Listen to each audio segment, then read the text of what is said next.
Hello and नमस्ते India. Welcome back to my YouTube channel.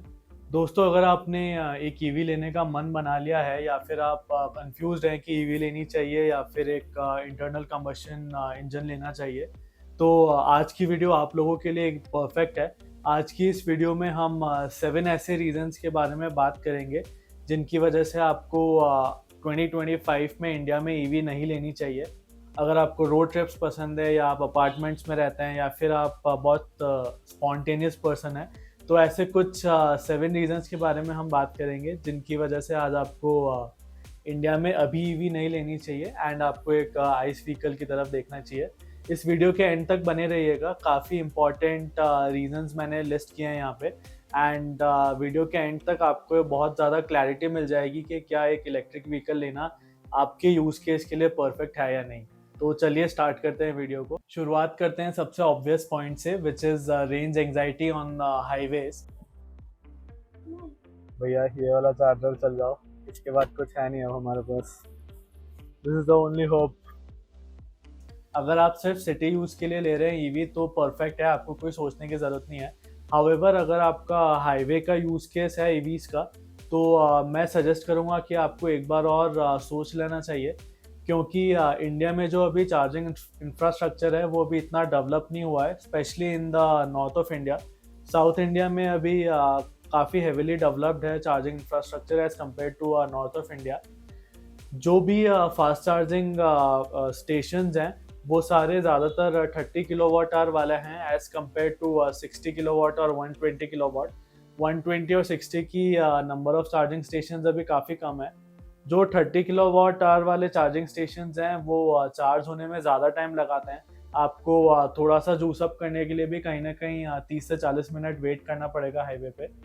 इसके अलावा अगर बात करें मेरे पर्सनल एक्सपीरियंस की, तो मेरा एक्सपीरियंस ऐसा है हाईवेज पे कि पेट्रोल पंप पे जो चार्जर्स लोकेटेड होते हैं वो काफ़ी अनरिलायबल होते हैं एंड ओवरऑल चार्जिंग स्टेशंस में से 30 to 40% चार्जर्स काम नहीं करते हैं आज की डेट में भी।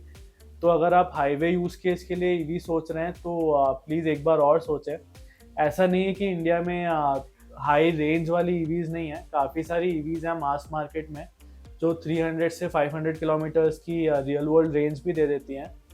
हाउएवर जो पब्लिक चार्जिंग इंफ्रास्ट्रक्चर है वो एक बहुत बड़ा इशू है एंड होपफुली आने वाले टाइम में काफ़ी बेटर ही हो जाएगा वो। तो दोस्तों, सेकंड पॉइंट की अगर बात करें तो वो है लो एवरेज स्पीड्स ऑन हाईवे।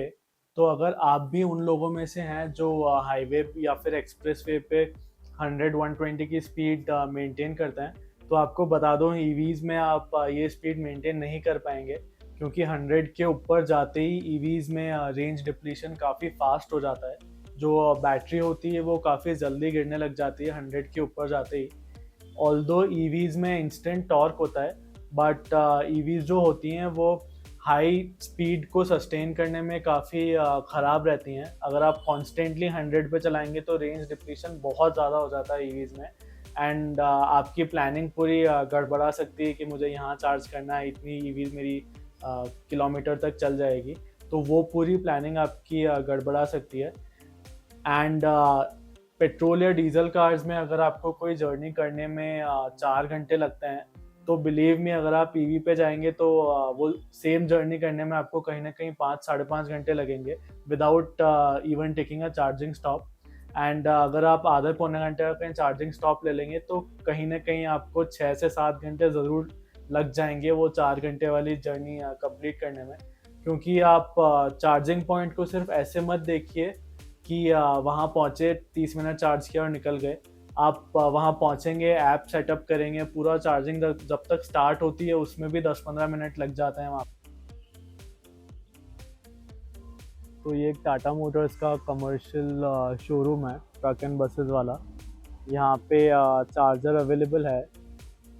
काफ़ी मेहनत के बाद चार्जिंग स्टार्ट हुई है। मुझे 3-4 बार ट्राई करना पड़ा ऐप से लगा के और वापस हटा के, एंड देन फाइनली यहाँ पे चार्जिंग स्टार्ट हुई है। तो अब देखते हैं, 25 किलोवाट का चार्जर है। तो ओवरऑल 4 घंटे की जर्नी कहीं ना कहीं आपके 6 से 7 घंटे की जर्नी बन सकती है अगर आपको चार्जिंग स्टॉप लेने पड़े तो। नहीं तो लो एवरेज स्पीड्स की वजह से वो 5-5.5 घंटे की तो जर्नी डेफिनेटली बन जाएगी। तो अगर आप टाइम सेंसिटिव चलते हैं हाईवेज पे तो I would recommend going for ice engine vehicle and skipping EV for now. अगर आपके घर पे फिक्स्ड पार्किंग स्पॉट नहीं है या फिर आप रेंटेड अपार्टमेंट्स में रहते हैं या फिर ऐसी कहीं भी जगह रहते हैं जहाँ पे होम चार्जिंग पॉसिबल नहीं है, तो आपको ईवीज का डिसीजन रीथिंक करना चाहिए।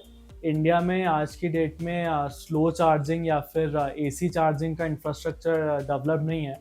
सब लोग डीसी फास्ट चार्जिंग पे फोकस कर रहे हैं एंड एसी कम्युनिटी चार्जिंग पे कोई फोकस नहीं कर रहा है।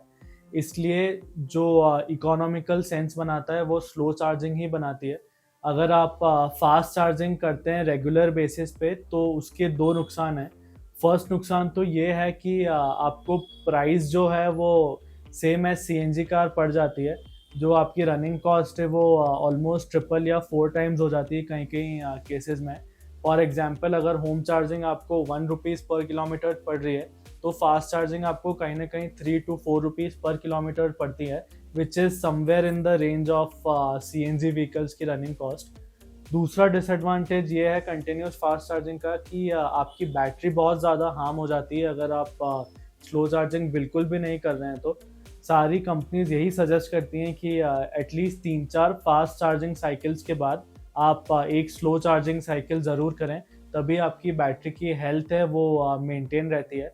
तो ऑल इन ऑल अगर आपके पास स्लो चार्जिंग की फैसिलिटी नहीं है तो right now you should skip EVs and maybe in the future you can decide to buy them once the AC charging infrastructure is there. अगर आप बहुत ही ज़्यादा स्पॉन्टेनियस इंसान है तो I would not recommend EVs right now, because EVs में बहुत ज़्यादा प्लानिंग लगती है आज की डेट में। अगर आप रात को कहीं इमीडिएटली निकलना चाहें या फिर आपका मन हुआ और आप एक लंबी सी रोड ट्रिप पे निकल गए तो ऐसा EVs में नहीं हो सकता है।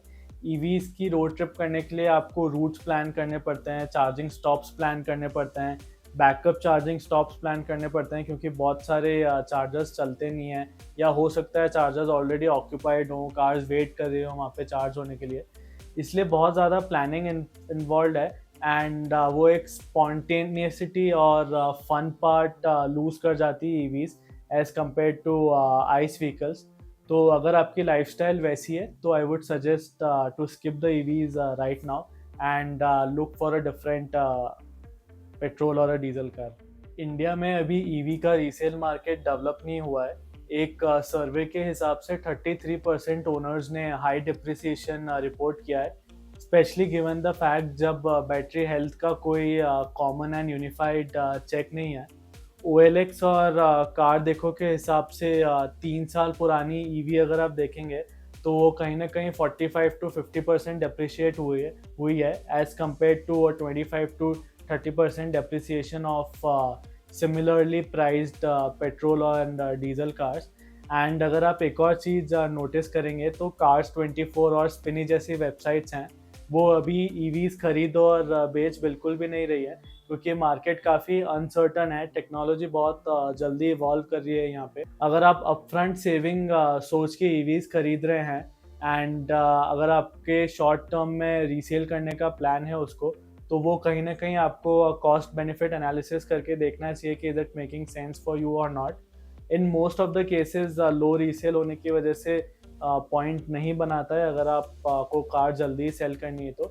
इस वजह से भी अभी आपको EVs स्किप कर देनी चाहिए एंड मार्केट के मैच्योर होने तक का वेट करना चाहिए एंड देन EV लेने का डिसीजन लेना चाहिए। EV चार्ज करना मतलब एक ऐप से काम नहीं चलेगा। आपको Static, Tata Power, Jio BP, Exobolt, charge zone, multiple companies की ऐप रखनी पड़ेंगी।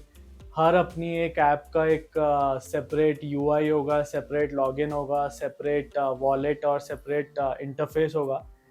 सारी ऐप्स पे आपको चार्ज करने से पहले वॉलेट टॉपअप करना पड़ता है एंड देन ही चार्जिंग स्टार्ट होती है।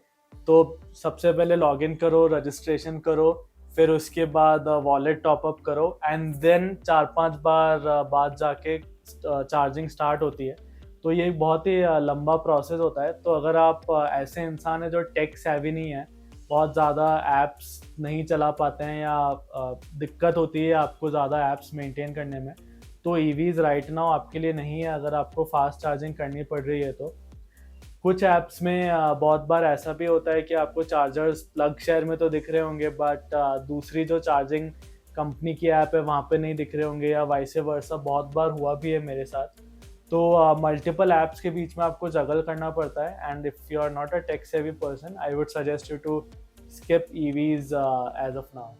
तो ईवी लेना सिर्फ एक गैजेट या कार लेना नहीं है, it is a lifestyle choice is what I think. अभी इंडिया में ईवी का लैंडस्केप ऐसा है कि EVs city commute plus home charging के कॉम्बिनेशन से सिटी के लिए एक परफेक्ट कार्स हैं। हावेवर अगर आप हाईवे पे यूज़ करने का सोच रहे हैं ईवीज को, तो मल्टीपल हर्डल्स हैं आज की डेट में। लैक ऑफ चार्जिंग इंफ्रास्ट्रक्चर्स, कई सारे चार्जर्स चलते नहीं हैं, मल्टीपल ऐप्स रखनी पड़ती हैं आपको, आपकी एवरेज स्पीड काफ़ी कम हो जाती है क्योंकि हाई स्पीड पे रेंज काफ़ी ड्रॉप हो जाती है ईवीज़ की। तो इन सब कारणों की वजह से अगर आप हाईवे के लिए प्लान कर रहे हैं तो आई वुड सजेस्ट कि आप एक लंबी रेंज वाली ईवी लें, एंड अपना लाइफस्टाइल और अपना पैटर्न, यूजेज पैटर्न पहले आइडेंटिफाई करें, एंड उस हिसाब से अगर आप ईवी लेना ही चाहते हैं तो परफेक्ट ईवी लें। अदरवाइज बहुत सारी स्पॉन्टेनिटी आपको लूज़ करनी पड़ती है, एक बहुत ज़्यादा प्लानिंग करनी पड़ती है, प्लॉटिंग करनी पड़ती है, बैकअप्स रखने पड़ते हैं, एंड आपकी जो पूरी कम्यूट या फिर जो पूरी रोड ट्रिप है वो ईवी के अराउंड सराउंड हो जाती है। तो एक बहुत बड़ा लाइफस्टाइल डिसीजन है आपके लिए अगर आप रोड ट्रिप्स वगैरह के लिए ईवी लेने का सोच रहे हैं। तो ईवी लेने से पहले ज़रूर सोचिएगा, एंड अपने यूज़ केस के हिसाब से ही ईवी लें, ना कि बहुत सारे पैसे बच रहे हैं रनिंग कॉस्ट में तो उसके लिए ईवी ले ली। तो क्या ईवीज़ बेकार हैं? बिल्कुल भी नहीं। हर किसी के लिए नहीं है, अभी नहीं है। अगर आपकी लाइफस्टाइल पैटर्न नहीं मैच करती है तो थोड़े टाइम रुक जाइए। इंडिया में बहुत ज़्यादा डेवलपमेंट हो रहा है ईवीज़ के अराउंड, एंड थोड़े टाइम के बाद ही आप ईवी लीजिएगा। अगर आपको वीडियो पसंद आया हो तो प्लीज़ इसे लाइक करें। मैं इस चैनल पे ऑटोमोबाइल से रिलेटेड कंटेंट बनाता रहता हूँ, तो प्लीज़ इस चैनल को सब्सक्राइब करें। अगर आपके कोई सजेशंस वगैरह हो या फिर आप कोई पर्टिकुलर टॉपिक पे चाहते हैं कि मैं वीडियो बनाऊँ, तो प्लीज़ नीचे कमेंट सेक्शन में लिख के बताइएगा।